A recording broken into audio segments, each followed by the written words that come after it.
வணக்கம். தமிழக வெற்றிக் கழகத்தில் 120 மாவட்ட செயலாளர்கள் நியமனம் வெள்ளிக்காசும் அவர்களுக்கு அளிக்கப்பட்டுள்ளது. பிப்ரவரி மாதம் 22ஆம் தேதி தமிழக வெற்றிக் கழகம் தொடங்கப்பட்டது. ஆகஸ்ட் 22ஆம் தேதி அந்த கட்சிக்கான கொடி அறிமுகம் செய்யப்பட்டது.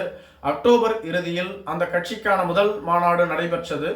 ஓராண்டை நிறைவு செய்யும் வகையில் தமிழக வெற்றிக் கழகம் செயல்பட்டு வந்தாலும் கூட அந்த கட்சிக்கான அடிப்படை கட்டமைப்புகள் இன்றளவும் உறுதி செய்யப்படவில்லை, மாவட்ட செயலாளர்கள் நியமிக்கப்படவில்லை என்ற குற்றச்சாட்டு முன்வைக்கப்பட்டு வந்தது. இதற்கு தீர்வு காணும் பொருட்டு தமிழக வெற்றிக் கழகத்தினுடைய மாவட்ட செயலாளர்களை அக்கட்சியின் தலைவரான திரு விஜய் அவர்கள் இன்று நியமனம் செய்ததாக அறிவிக்கப்பட்டுள்ளது. தமிழகத்தில் 234 சட்டமன்ற தொகுதிகள் உள்ளது. 2 தொகுதிகளுக்கு ஒரு மாவட்ட செயலாளர் வீதம் 120 மாவட்ட செயலாளர்களை தமிழக வெற்றிக் கழகம் உருவாக்கியுள்ளதாகவும், இந்த மாவட்ட செயலாளர்களை நியமித்த பின்பு இவர்களுக்கு வெள்ளி நாணயம் அளிக்கப்பட்டுள்ளதாகவும், இவர்கள் அனைவரும் மிக விரைவில் தமிழக வெற்றிக் கழகத்தினுடைய வெற்றிக்காக பாடுபடுவார்கள் என்றும் கூறப்பட்டு வருகிறது. மேலும் இந்த மாவட்ட செயலாளர்களை ஒவ்வொருவரையும் தனியாக விஜய் அவர்கள் சந்தித்து ஆலோசனை நடத்தியதாகவும், ஒவ்வொருவருக்கும் முக்கியமான செயல் திட்டங்கள் என்ன என்பது பற்றி அளிக்கப்பட்டுள்ளதாகவும் சொல்லப்படுகிறது. மேலும் சமீபத்தில் ஒரு குற்றச்சாட்டு தமிழக வெற்றிக் கழகத்தின் மீது முன்வைக்கப்பட்டது. தமிழக வெற்றிக் கழகத்தில் மாவட்ட செயலாளராக மாற வேண்டும் என்றால் 15 லட்சம் வரை தர வேண்டும் என்ற ஒரு பேரம் நடைபெற்று வருகிறது என்ற குற்றச்சாட்டு முன்வைக்கப்பட்டது. இது பற்றியும் விஜய் அவர்கள் ரகசியமாக ஆலோசனை செய்ததாக கூறப்படுகிறது. ஒவ்வொரு மாவட்ட செயலாளர்களிடம் நீங்கள் ஏதாவது பணம் கொடுத்துத்தான் பதவியை பெற்றீர்களா என ஆலோசனை நடத்தியதாகவும் சொல்லப்படுகிறது. இவ்வாறு தமிழக வெற்றிக் கழகம் தொடங்கப்பட்டு அந்த கட்சியினுடைய வளர்ச்சிக்காக விஜய் அவர்கள் பாடுபட்டு வந்தாலும் கூட அந்த கட்சிக்கான நற்பெயரை கெடுக்கும் வகையில் தொடர்ந்து அந்த கட்சியில் பல்வேறு விதமான விமர்சனங்கள் முன்வைக்கப்பட்டு வருகிறது. தமிழக வெற்றிக் கழகம் கள அரசியலுக்கு இதுவரையிலும் வரவில்லை.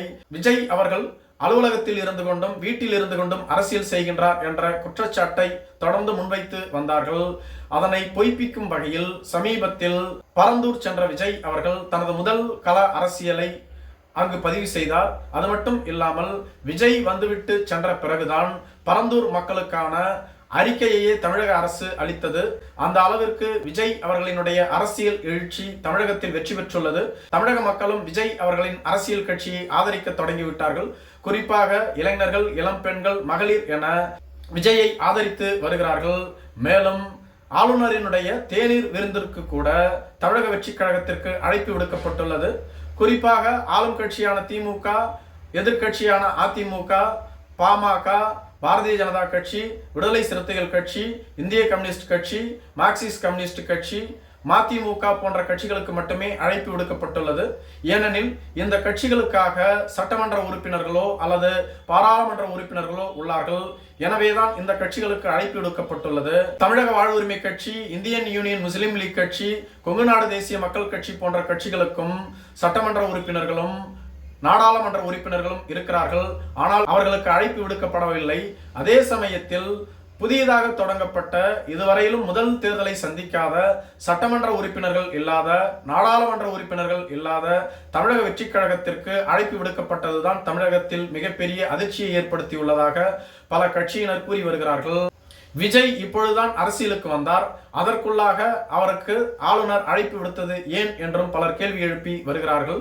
விஜய் அவர்களது அரசியல் கட்சி தமிழகத்தில் தவிர்க்க முடியாத சக்தியாக வளர்ந்து வருகிறது என்பதற்கு இது ஒரு சிறந்த உதாரணமாக கூறலாம். நன்றி. இது ஒரு சிறந்த உதாரணமாக கூறலாம். நன்றி.